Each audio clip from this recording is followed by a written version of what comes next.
राधा स्वामी जी। जी राधा स्वामी जी। अगर आपको सत्संग अच्छा लगे तो आप लाइक करें और कमेंट में राधा स्वामी जरूर लिखें। आपका दिल से शुक्रिया रहेगा राधा स्वामी जी। सतगुरु कबीर साहिब कहते हैं कि भाई सबसे बड़ा केवल क्या है?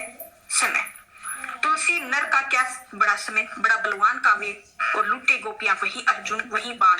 कि भाई इस शरीर में क्या बड़ा है? यह जो मनुष्य की देह है इसकी क्या बड़ाई है? कुछ भी तो नहीं बड़ाई है। यदि केवल बड़ाई है तो केवल उस समय की है। उस समय में समय से बढ़कर कुछ नहीं हो सकता है।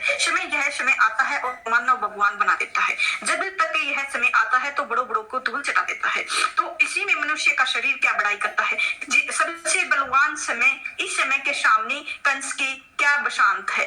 तो इस समय के सामने दुर्योधन की क्या है? क्या रावण चाहे कोई भी ज्ञानी क्यों ना हो, अज्ञानी चाहे कोई अहंकारी हो, कोई भी कितना कोई भी बड़ा धुंधकार क्यों ना हो, लेकिन इस समय के आगे उच्च परस्त हो जाते हैं, तो आगे टिक नहीं पाते हैं। इसीलिए कहा गया है तुलसी जी ने, तुलसी नर का बड़ा ही समय, बड़ा बलवान का वे, लूटी गोपियां वही अर्जुन वही बाण। अर्जुन वही है और उनके पास जो दिव्यास्त्र है, जो उनके उसके बाण भी है और वही थे, लेकिन उसके बावजूद जब कवियों ने यह बिलों और गोपियों को लूटा तो उन्होंने कुछ भी नहीं समझ सका। तो एक एक करके गोपियों को लूट लिया और बिलों ने, तो उन्होंने, लेकिन अर्जुनों के बाण कुछ भी नहीं कर पाए। वहां गया और वह अर्जुन, और कहा गया वह धुनधारी।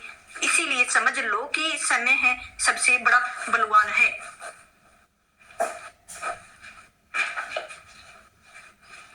कोई नहीं हो सकता है। सतगुरु कबीर साहिब एक प्रश्न करते हैं कि भाई देखो, अभिमन्यु का पुत्र परीक्षित राजा था, उसके बाद उसका लड़का था और जन्म में वह राजा बना। तो जन्म में वो वेद व्यास जी के पास जाता था, उसके पास बैठता था। जब महाभारत की कथा वेद व्यास की यह सुनाई जब जन्मे ने, तो वो नाराज हुआ, तो बात से नाराज हुआ और इस बात से ही उसने वेद व्यास जी के कहा कि आप स्वयं समर्थ थे, भगवान श्री कृष्ण भी थे, भीष्म पितामह ही भी थे, गुरु द्रोणाचार्य कलि गुरु भी थे, कृपाचार्य और युधिष्ठिर भी थे। ऐसे महान लोग जहाँ पर उपस्थित थे, फिर भी आप महाभारत की युद्ध के होने से रोक नहीं पाए। देखते देखते अपार जन की धन की और हो गया। समय होता है अपनी पुरुषार्थ इस विन्यास के होने से बचा लेना। अहंकार से भले ही जन्म जय से यह शब्द सुनकर वेद व्यास जी के शांत रहे। उन्होंने कहा, पुत्र अपने पूर्वजों की अक्षमता पर शंका ना करो, और यह निश्चय है कि समय केवल निश्चय ही किया जा सकता है, उसे बदला नहीं जा सकता है। ऐसा हो सकता है कि कृष्ण ही अकेले इतनी साम्राज्य के लिए युद्ध रोक सकते हैं, लेकिन जन्म में अपनी बात पर अड़ा रहा, बोला सिद्धांत नहीं मानता हूँ। और आप जो भविष्य करता है वह होने वाली किसी अनहोनी को या होने वाली होनी को बताइए, उसे रोक कर प्रमाणित कर दूंगा। विधि विधान निश्चित नहीं होता है, कर्म के द्वारा रोका जा सकता है। वेद व्यास ने कहा कि पुत्र यदि तू चाहता है तो सुन, कुछ वर्ष के बाद तू काले घोड़े बैठकर शिकार करने जाएगा, दक्षिण दिशा में समुद्र के तट पर पहुंचेगा, वहां एक सुंदर स्त्री मिलेगी, तू महल में लेकर जाएगा और उससे विवाह करेगा। मैं तुमको करूंगा कि यह मत करना, लेकिन फिर भी तू यह सब करेगा। इसके बाद इस लड़की के कहने पर तू एक यज्ञ करेगा और उसमें आज ही चिता कर रहा है, तो यज्ञ में तुम केवल वर्द ब्राह्मणों को ही रखना, केवल वर्द ब्राह्मणों से ही यज्ञ करवाना, और केवल यज्ञ तुम्हें ब्राह्मणों से ही करवाना। तो अब जन्मी ने हंसते हुए व्यास जी की बात काटते हुए कहा कि मैं आज के बाद काले घोड़े पर बैठूंगा ही नहीं, वह सब घटनाएं घटित ही नहीं होंगी। तो व्यास जी ने कहा कि यह सब होगा, आगे भी सुन, इस यज्ञ की एक घटना घटित होगी कि तुम उस रानी को कहने पर युवा ब्राह्मणों को प्राण दंड दोगे, जिससे कि तुम्हें भ्रा हत्या का पाप लगेगा, तुझे कुष्ठ रोग होगा और वही तेरी मृत्यु का कारण बनेगा। इस घटनाक्रम को रोक सको तो रोक लो। वेद व्यास जी की बात सुनकर जन्मेजय ने एहतियात बरतते हुए शिकार पर जाना छोड़ दिया तुरंत। परंतु जब होनी का समय आया तो शिकार पर जाने के लिए बहुत प्रबल इच्छा हुई, तो उसने सोचा कि काला घोड़ा तो मैं लूंगा नहीं। उस दिन काला घोड़ा अस्तबल में था, बाकी कोई घोड़ा मिला ही नहीं। उसने सोचा ठीक है, काले घोड़े की ही चला जाता हूँ, लेकिन दक्षिण दिशा में नहीं जाऊंगा। परंतु वह अनियंत्रित होकर दक्षिण दिशा में ही दौड़ने लगा, तो समुद्र के तट पर पहुंचा। वहां पर उसने एक सुंदर सी स्त्री को देखा और वह मोहित हो गया। तो जन्मी जी ने सोचा कि इसे लेकर महल में चला जाऊंगा, लेकिन इससे विवाह नहीं करूंगा। तो राजा ने उसको महल में लेकर आया और कुछ दिनों के बाद जन्मेजय ने प्रेम में पकड़कर विवाह कर लिया। और फिर रानी से कहने लगा कि जन्मेजय के द्वारा एक यज्ञ किया जाता है। उस यज्ञ में उसने कोशिश की थी कि सभी के सभी वर्द ब्राह्मण हो, उन्हें ही रखा जाए, लेकिन वर्द ब्राह्मण की जगह उसमें सभी के सभी रानी के कहने से युवा ब्राह्मण आए। युवा ब्राह्मण को रखा गया। इसी की बात एक युवा ब्राह्मण ने रानी से कुछ कहा और युवा ब्राह्मण रानी पर हंसने लगे। रानी क्रोधित हो गई। तो रानी कहने लगी, राजा जन्मेजय ने मुझे प्राण दंड देने की सजा दी। तो फल स्वरूप उसे कोड हो गया, क्योंकि जो भ्रा हत्या का पाप था वह भ्रा हत्या का पाप फल स्वरूप उसे कोड हुआ। जन्मेजय घबरा गया। जब जो कि उसे वेद व्यास जी ने कही थी भविष्यवाणी वही उसे याद आ गई। यह कोड तुझे इसी भ्रा के हत्या के पाप के कारण होगा, यह तेरी मृत्यु का कारण बनेगा। और तुरंत ही व्यास के पास पहुंचा और उसने अपने जीवन से बचाने के लिए प्रार्थना करने लगा। वेद व्यास ने कहा कि एक अंतिम अवसर तेरे प्राण बचाने को मैं देता हूँ। मैं तुझे महाभारत में हुई घटना का श्रवण करवाऊंगा, जिससे तुम श्रद्धा और पूरे विश्वास के साथ सुनेगा। इससे तेरा कोड मिट जाएगा, परंतु यदि किसी के प्रसंग पर तूने अविश्वास किया तो महाभारत यह प्रसंग रोक दूंगा, तो फिर मैं तेरा जीवन नहीं बचा सकता। याद रखना, यह तेरे पास अंतिम अवसर है। इसके बाद तुझे कोई नहीं बचा सकता है। अब तक जन्मेजय को व्यास जी की बातों का पूरा विश्वास हो चुका था, क्योंकि उन्होंने अभी तक कहा कि सत्य घटना हुआ है, जो इसीलिए पूरी श्रद्धा और विश्वास के साथ कथा सुनने लगा।